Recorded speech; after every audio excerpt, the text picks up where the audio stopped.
Nagpapagawa ka ba ng modern na bahay? Meron akong papakita sa'yo. So, ang tawag dito ay miniature distribution panel. Ito na nga pala yung modern version ng mga electrical panel boards na mga fuse type, plug-in type, and bolt-on type. Sa mga ganito nga pala, miniature circuit breaker na yung ginagamit. So, ganito na siya. Mas maliit siya compared sa mga regular na breaker.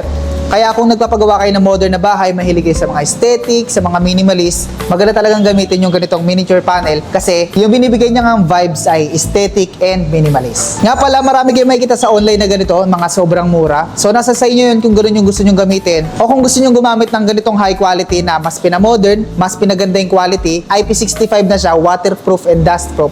So, mas matibay na yung protection niya. So, dahil IP65 na nga siya, pwede na siyang gamitin outdoor. So, meron na yung rubber gasket sa dugtungan ng panel. Meron na rin siyang rubber gasket sa cover ng panel niya. So, para makita nyo, buksan natin and lagyan natin ng breakers.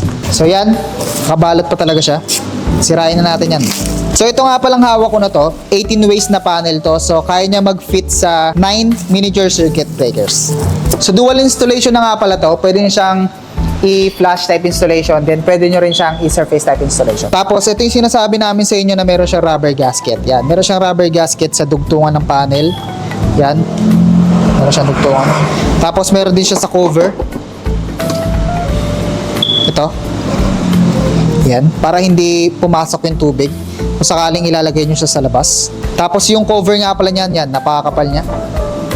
Yan, napakakapal niyan, tapos transparent. So makikita nyo yung breaker kahit nakasara yung cover niya. So kabitan natin ng Schneider na breaker. Ito nga pala ng Schneider, ito yung pinakamagandang gamiting brand ng miniature circuit breaker sa mga modern panel.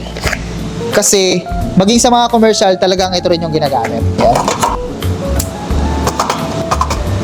Ganito nga pala ikabit yan, mga breakers. Ito yung tinatawag nating DIN rail. Then DIN rail type yung mga miniature circuit breaker.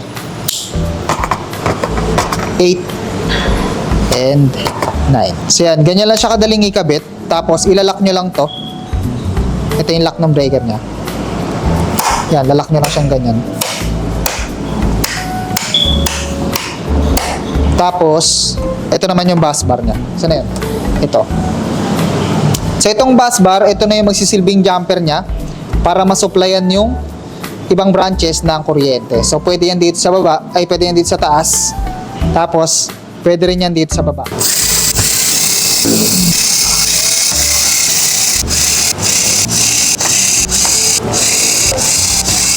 So, ganito nga pala yung itsura niya kapag nakakabit na yung mga breakers. Bigat pala. So, yan yung itsura niya. Schneider yung pinakamagandang gamitin dyan. Yan, kung magpapagawa kayo ng bahay.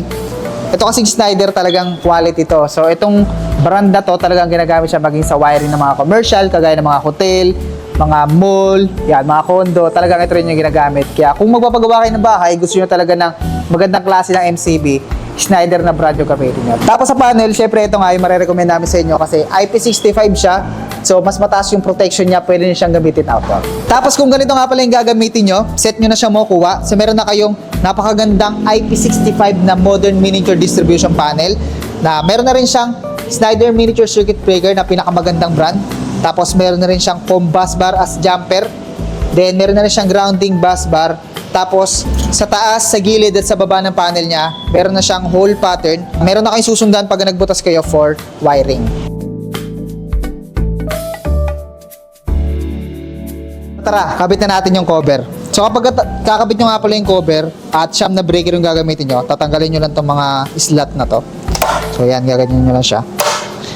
Tips lang kung masyado matigas kasi makapal tong panel na to, guhitan nyo siya ng cutter. Yan, kagaya niyan, kinater na natin siya. Yan, gaganyanin nyo lang siya. Oh. Yan. Makikita nyo, tigas talaga nung ano yan, no? Kasi matibay yung panel, ang kapal.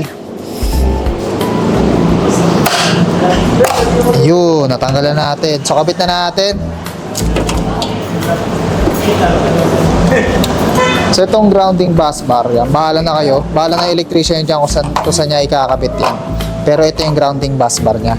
So yan, kung bus bar, mga breaker. Yan. So ganyan yung itsura niya kapag nakakabit na yung cover niya. Kita niyo pa rin yung breakers kahit na nakasara yung cover. Kasi nga transparent siya. Then yan, napakakapal yung cover niya, no? Napakatibay. So yan, meron siyang rubber gasket. para hindi siya pasukin ng tubig. So yun lang, ako nagpapagawa kayo ng modern design na bahay. Huwag na kayo maghanap ng magandang miniature distribution panel kasi kami na ang naghanap para sa inyo.